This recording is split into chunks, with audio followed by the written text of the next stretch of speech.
So here's another question that we have, and it's with a trinomial, x squared minus 5x minus 14. And we need to factor this. So when we're factoring, this is a trinomial, so we have three terms. We have x squared minus 5x minus 14. The first thing I'm going to look for is if they have a GCF, a greatest common factor.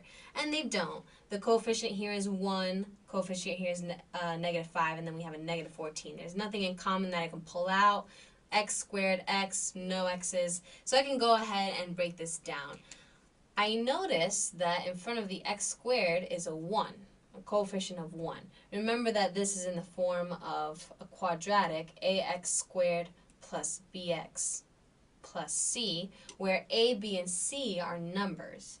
And whenever I have my a as 1, I can go ahead and comfortably write my two groups because I know that my first two terms are going to be my variable, x and x. And now all I have to do is figure out what my last two terms are going to be. My last two terms are going to come from the original problem, negative 14. I'm looking for two factors that multiply to negative 14 and add to negative 5. When I do that, I'm going to write on the side, factors of negative 14. So I know factors of 14, just regularly 14, are 1 and 14, and 2 and 7. But I also need to make sure that they add up to negative 5.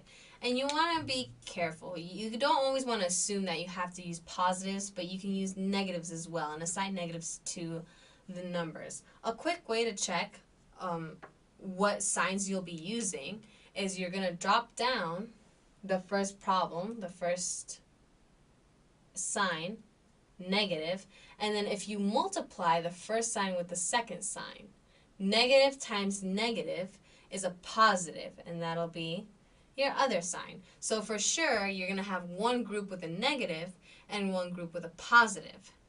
Because your middle term is negative, that means that your greatest value of your factors, which in this case are going to be 2 and 7, the greatest value, 7, will have to be assigned the negative because the middle term is negative. And by default, that means that your 2 must be positive, which makes sense because positive 2 times negative 7 will give us negative 14. Added together, positive 2 minus 7 gives us negative 5. So, whoops. X plus 2 and x minus 7, and that's our final answer.